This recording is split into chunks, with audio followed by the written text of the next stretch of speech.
नमस्कार दोस्तों, story book 12 में आप सभी का स्वागत है।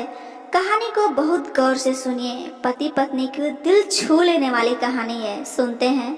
हमारी शादी हुए अभी 4 साल हुई थी कि एक दिन मेरी पत्नी के मन में ख्याल आया कि क्या होगा अगर मैं अपने पति को छोड़कर चली जाऊं। कैसा होगा पति का रिएक्शन, फिर वह क्या करेगा। इसी सोच के साथ पत्नी ने पति की परीक्षा लेने के लिए एक चिट्ठी लिखी, जिसमें लिखा था, मैं तुम्हारे साथ रहकर बोर हो गई हूँ। मुझे तुम्हारे घर और घर के लोगों से कोई लगाव नहीं है। मैं तुम्हारे साथ एक पल भी नहीं रह सकती, इसलिए मैं तुम्हें और तुम्हारे घर को छोड़कर जा रही हूँ। उसने वो चिट्ठी टेबल पर रख दी और खुद बेड के नीचे जाकर छुप गई।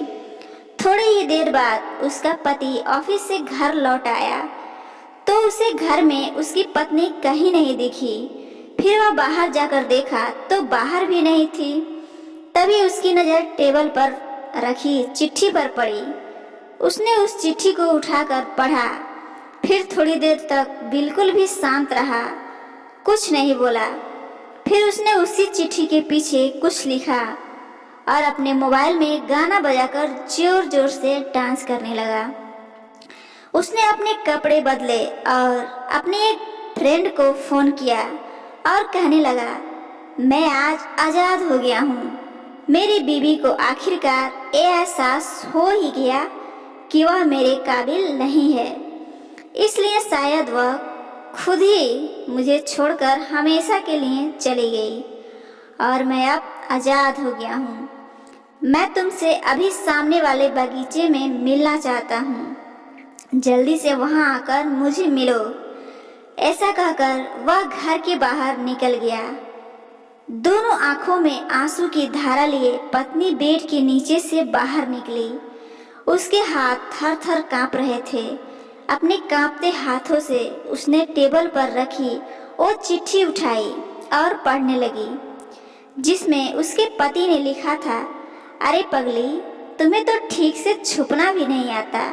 बेड के नीचे से तुम्हारा पैर दिख रहे हैं। तुम जल्दी से गर्मा गर्म चाय बनाओ, मैं सामने की दुकान से बिस्किट लेकर आता हूँ। और सुनो, मेरे जीवन में खुशी तुम्हारे आने से है। आधी तो तुम्हें सताने में है और आधी खुशी तुझे मनाने में। आखिर लास्ट में तो हम दोनों ही साथ रहेंगे ना।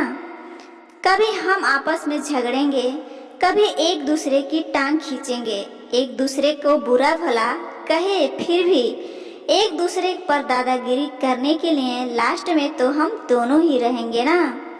जो बोलना है बोलो, जो करना है करो। कभी मैं रूठूं तो तुम मुझे मनाना, कभी तुम रूठो तो मैं तुझे मना लूँगा।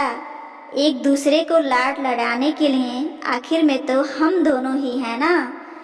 जब नज़र कम आएगा और सुनाई भी कम देगी, तब एक दूसरे को ढूंढने के लिए हम दोनों ही होंगे ना।